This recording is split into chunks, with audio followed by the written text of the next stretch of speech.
que Dios manda es para Pedro.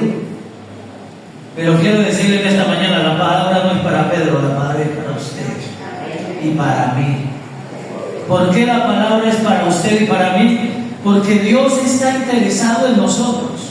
Dios está interesado en cada uno de nosotros de una manera muy individual, de una manera muy personal, de una manera, podríamos decirlo, que aún nosotros no nos imaginamos. Y cada vez que pensamos en la palabra, cada vez que analizamos la palabra, es Dios hablándole a usted, hablándole a Pedro, hablándole a Juan, pero es para que Eimer, Pedro y Juan, cada uno de nosotros pueda aplicar la palabra a su vida.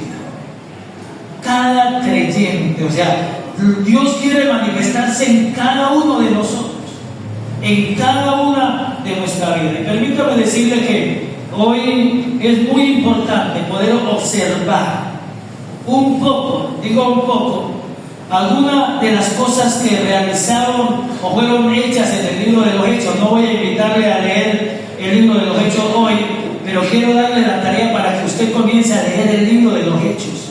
Si alguien no se ha leído el libro de los Hechos, lo puede hacer. Y si usted leyó el libro de los Hechos, del capítulo 1 hasta el último capítulo, si usted lo leyó, vuelva a hacerlo. ¿Por qué?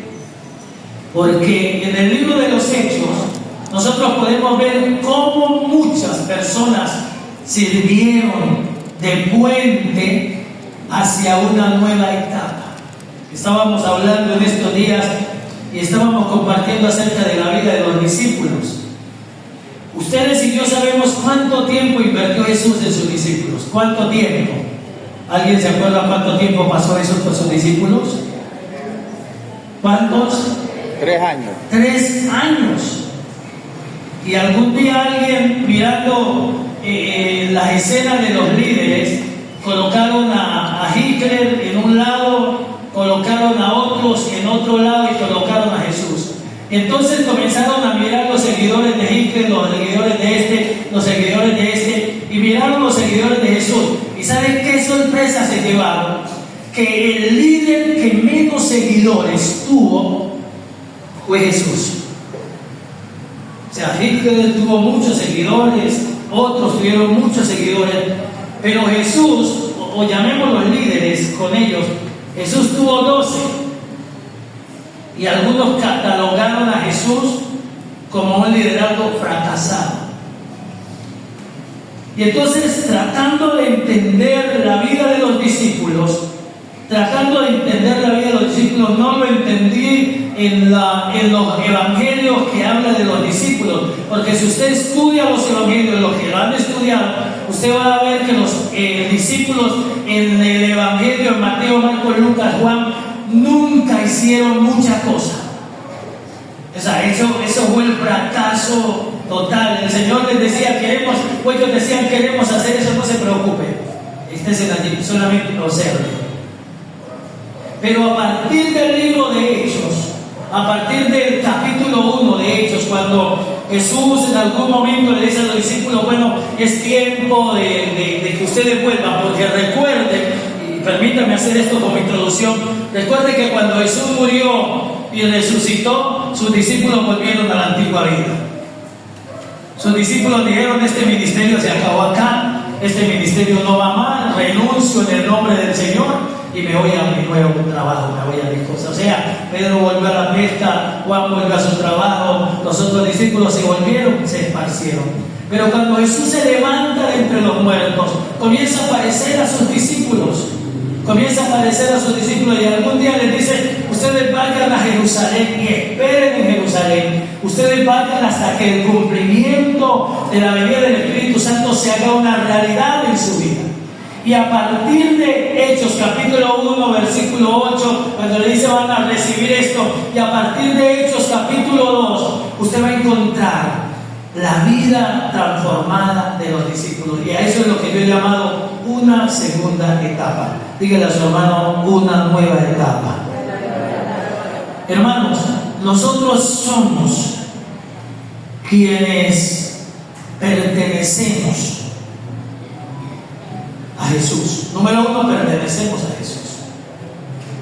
Y en segundo lugar, sido llamados, ¿para qué? Para continuar la obra de Jesús.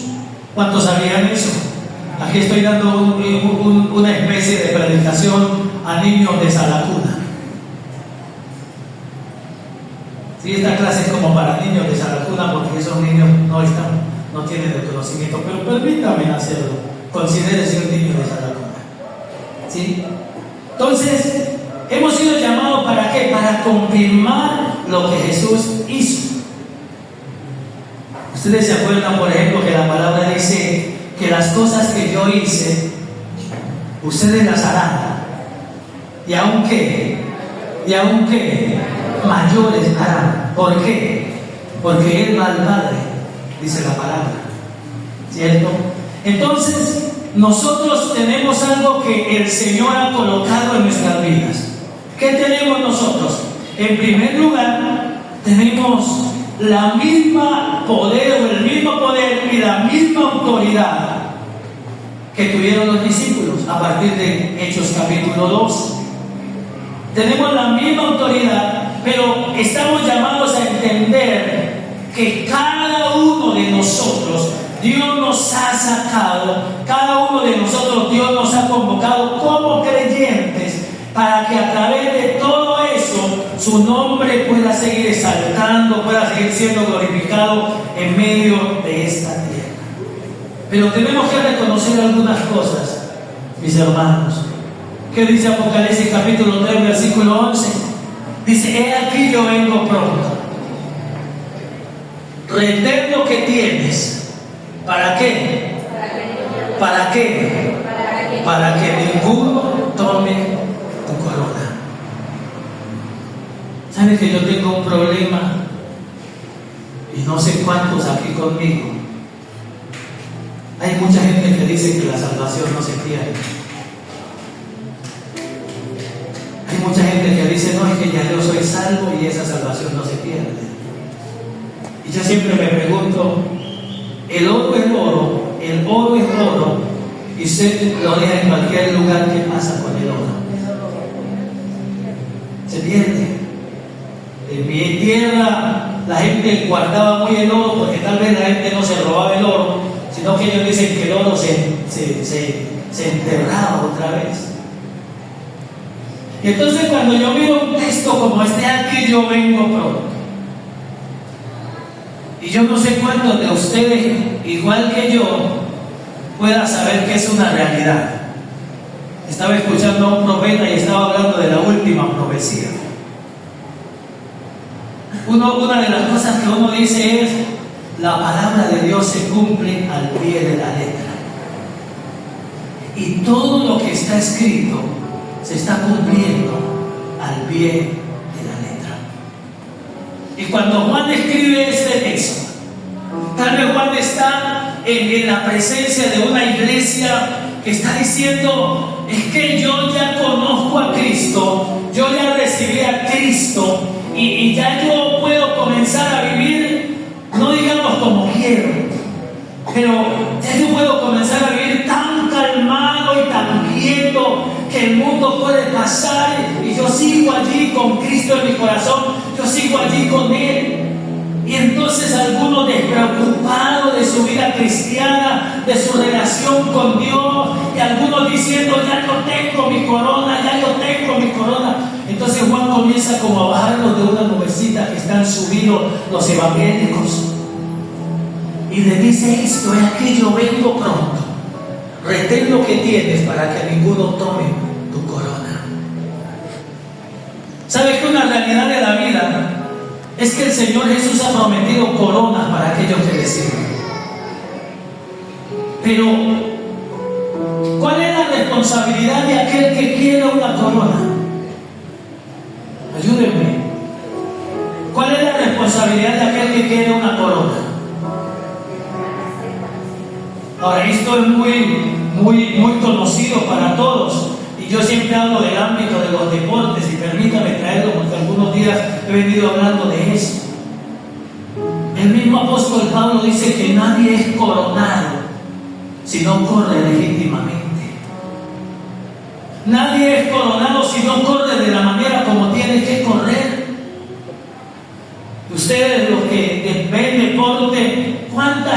ganado coronas, cuánta gente ha ganado cosas. Y después de un tiempo le han hecho un estudio y entendieron que ese joven o esa persona que ganó la corona en esa vez se dopó, tomó algo que no debía tomar. ¿Y qué pasa con esa persona?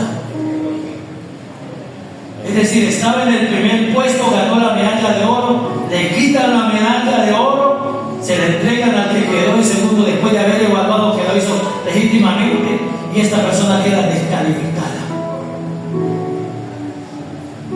Y mira que el apóstol Pablo siempre está enfatizando eso, siempre está hablando de eso.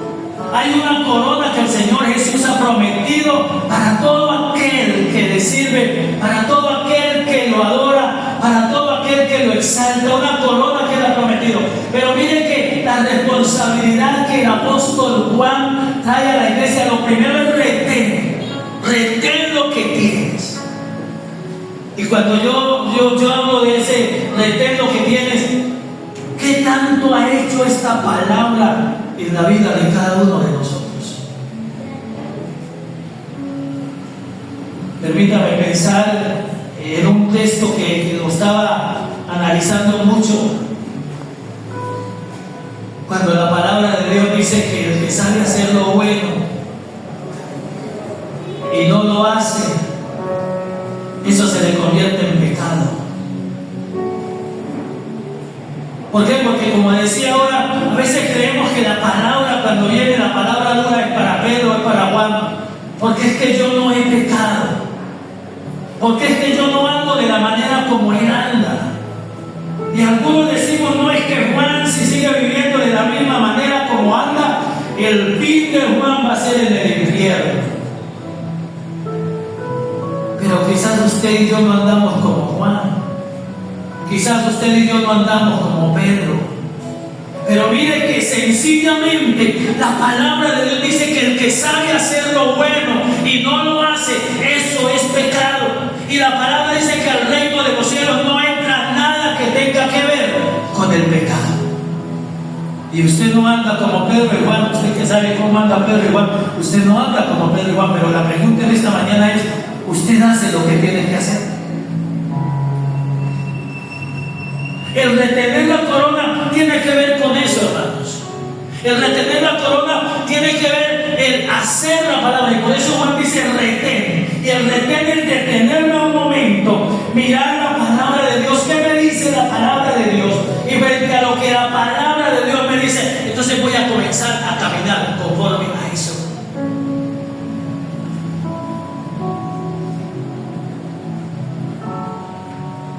La salvación no se le pierde a aquel que anda conforme a la palabra.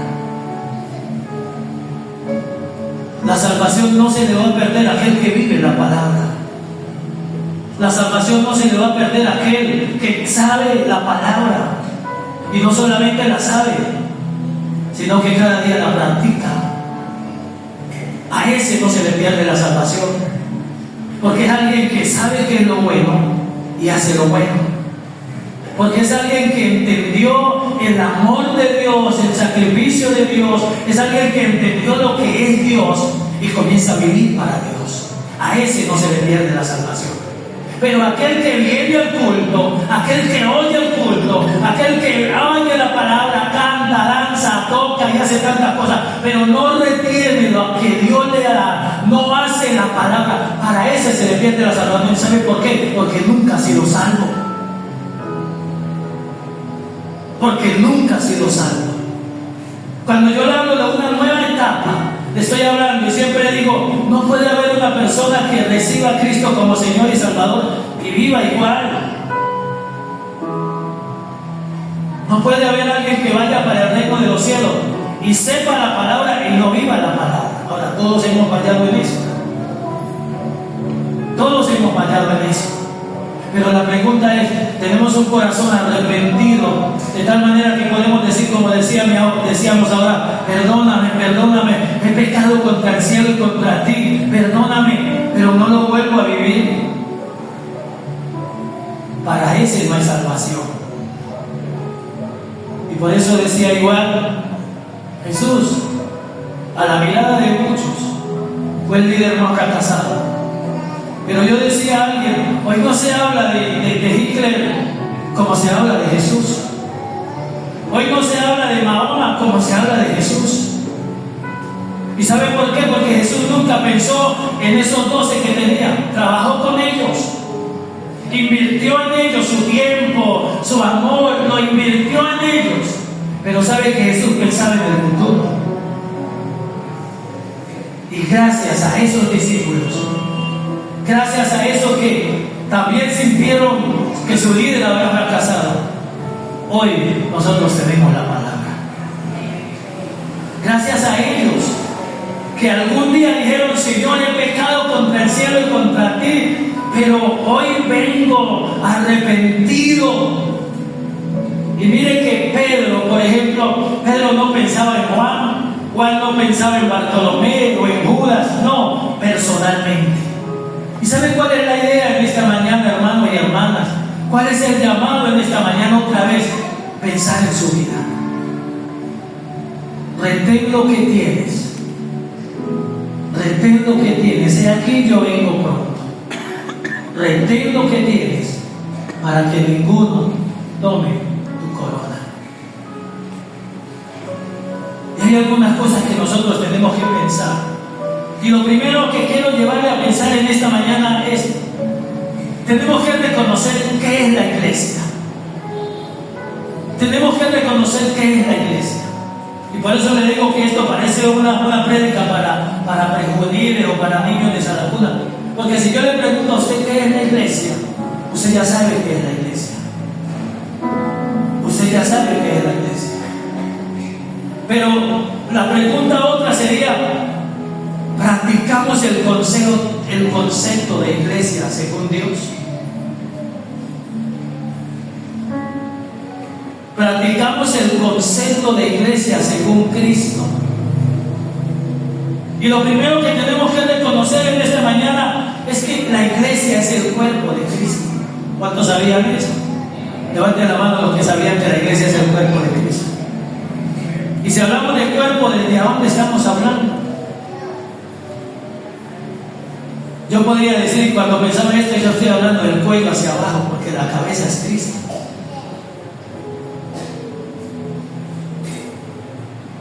Y el apóstol, cuando escribe, y por eso le digo, leas el libro de Hechos, porque usted va a entender el concepto de iglesia cuando lee el libro de los Hechos. La iglesia es el cuerpo de Cristo. Hermanos, la iglesia no es una colección de individuos, sino que es una unidad. Y por eso decía en alguno de estos días, tenemos que inventarnos una vacuna contra los cristianos solos. Si no la hay, pero ya eso está escrito aquí en la Biblia. Tenemos que inventarnos algo contra los cristianos solos, los que han entendido que el evangelio se vive solo, los que han entendido que cuando yo llego a Cristo y recibo a Cristo y comienzo a vivir mi vida como cristiano, hemos entendido que esto es para vivirlo solo. La iglesia no es algo individual, la iglesia es una unidad. Yo le decía a veces a él, al pastor, con estos problemas a veces del ácido úrico. En estos días me levanté y me dolía este dedo, ¿no? Este derecho, este dedo. Y cuando llega el dolor, el dedo comienza a inflamarse. Pero cuando este dolor llega, me trasnocha. Y en algún momento pensé, bueno, pero ¿por qué no me corto este dedo y se me acaba el dolor? Y sabe, inmediatamente voy a la palabra y la palabra me dice: tu cuerpo es una unidad. Y ustedes y yo sabemos, por ejemplo, que la Biblia dice que si algún miembro del cuerpo se duele, ¿qué pasa con el cuerpo? Todo el cuerpo se duele. Eso se llama unidad. ¿Por qué? Porque todo está tan bien coordinado, todo está tan bien ligado, que el dedo no puede decir cabeza no te necesito. Que yo no puedo decirle a este dedo, duélame usted solo, dedito, sino que todo el cuerpo lo duele. Y yo le pregunto a la iglesia Alianza Cristiana en Tumaco, ¿hemos entendido ese concepto?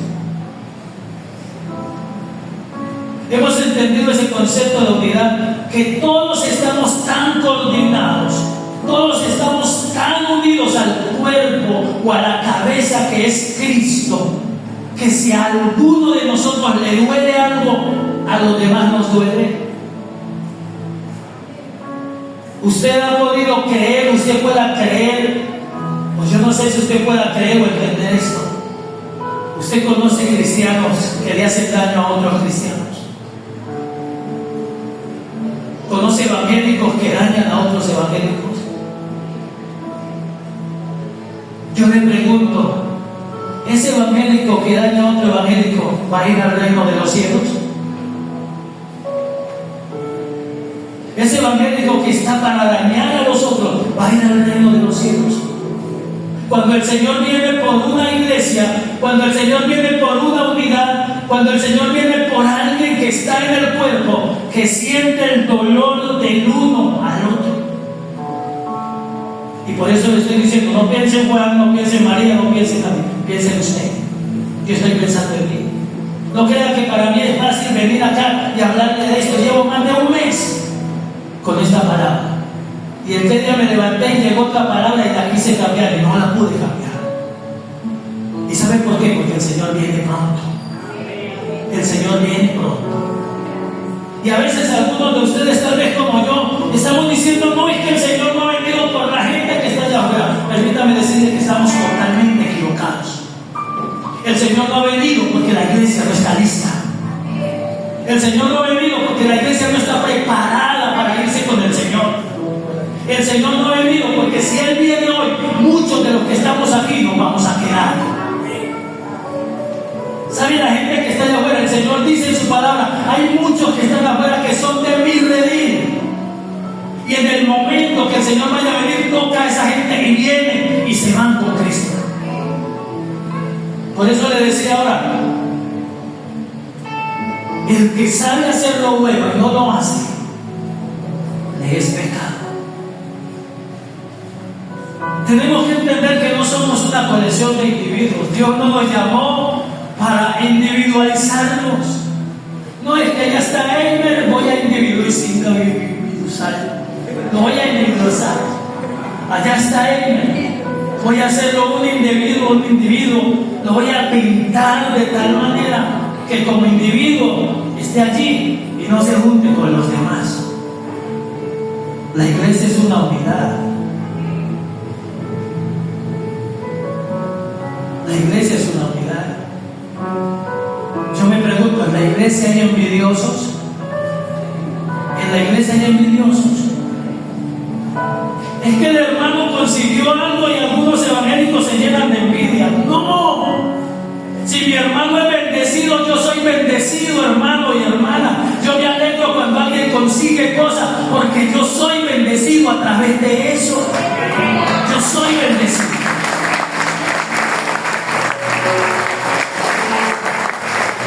Pero hay algunos que se enojan, hay algunos que dejan de hablarle, hay algunos que dicen, no, Señor, es que Pedro así como es, y consigue Pedro así como es, y le das, y yo que soy así, no recibo.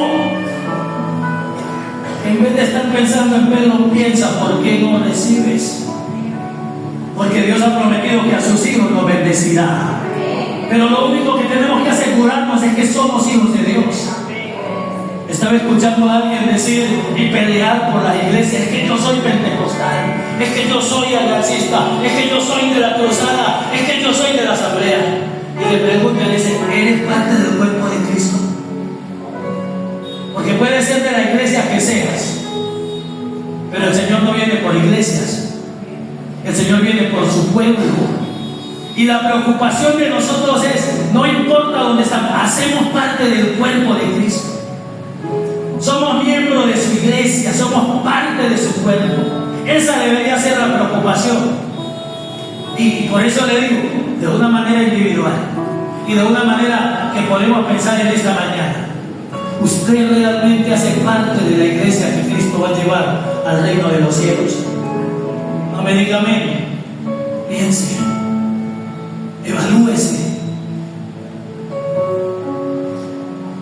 Yo adoro y le doy gracias al Señor, porque digo, allá en el cielo, cuando todos pasemos delante del gran tribunal blanco a dar cuenta por lo que hicimos o lo que dejamos de hacer, y estaba pensando en eso, mis hermanos. Tenemos un Dios que es tan justo que Dios no le va a dar a nadie más de lo que se merece. Pero usted tampoco va a poder decir: Señor, me estás quitando, mira, me estás quitando. Tenemos un Dios tan justo que le va a dar a cada uno conforme a sus hechos. Y ahí es donde usted no va a poder llamar y decir: espérenme un momentico, Dios, yo llamo al pastor Eimer. El pastor Eimer tendrá que dar cuentas por sus cosas. Usted tendrá que dar cuentas a Dios por sus cosas. ¿Y sabe por qué? Porque para eso Dios nos está llamando, y para eso Dios cada día está colocando cosas en medio de nuestras vidas. Nosotros debemos saber, hermanos y hermanas, que existe un propósito o una razón de las cosas. Yo le decía, ahora que estábamos anteriormente orando, yo le decía: en Dios no hay casualidad. Las casualidades no vienen de parte de Dios. En Dios hay propósitos. Y debemos ser conscientes de eso. Cada una de las cosas que nosotros vivimos, cada una de las cosas que nosotros experimentamos como hombres y mujeres de Dios, lo hacemos porque hay un propósito en eso. La gente que ya cumplió con su propósito, ya se fue.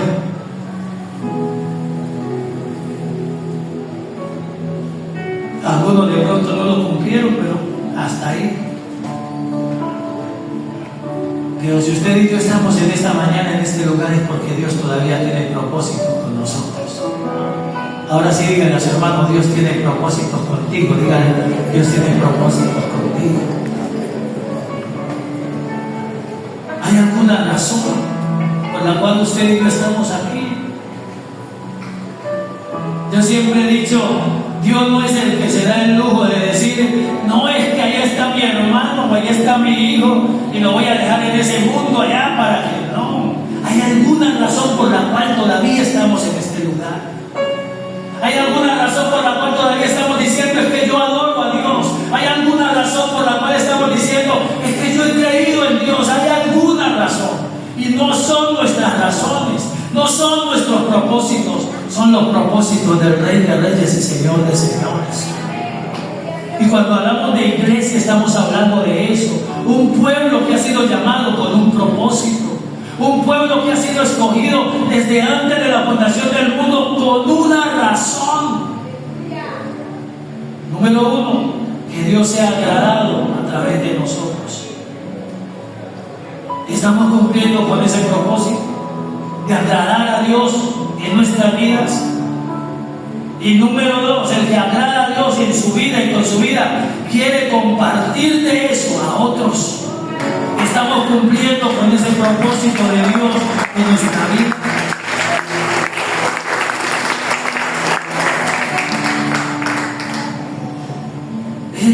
Es en ese sentido, mis hermanos, mis hermanas, es poder saber que alguien nos llamó.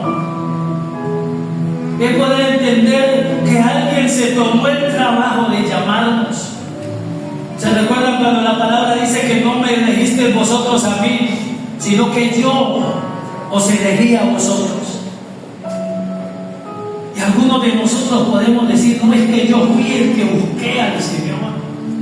Es que yo fui el que me encontré con el Señor. Es que yo fui el que lo elegí a Él. No, hermano y hermana, nosotros no lo elegimos a Él. Él nos eligió a nosotros. Y es una de las cosas que tenemos que entender, hermano y hermana, que Él nos llamó. Y como decía ahora, nos llamó por algo, nos llamó por algo, nos llamó por un propósito, nos llamó con una Ahora, ¿cuál debe ser nuestra tarea? El que quiere que ninguno tome su corona debe cumplir la voluntad de Dios en la tierra. Ahora, la pregunta sería para el pueblo de Dios: ¿usted sabe cuál es la voluntad de Dios? No piense en Pedro, piense en usted. ¿Usted sabe cuál es la voluntad de Dios para su vida? ¿Usted sabe cuál es la voluntad de Dios para usted aquí en la tierra? Nosotros no podemos pasar como Vicente, hermano. Nosotros no podemos andar como Vicente. ¿Para dónde va Vicente? ¿Para dónde va la gente? Nosotros no podemos vivir como Vicente. ¿Y saben por qué? Porque nosotros llamamos y nosotros marcamos la pauta de mucha gente. Nosotros marcamos la pauta de muchos que si seguimos como Vicente van a parar donde paró Vicente. ¿A dónde paró Vicente? Donde paró la gente. Y la voluntad de Dios no es para su iglesia eso. La voluntad de Dios para su iglesia, para los miembros de la iglesia, los miembros del cuerpo de Cristo, es que la gente pueda conocerlo a Él y puedan ser salvos.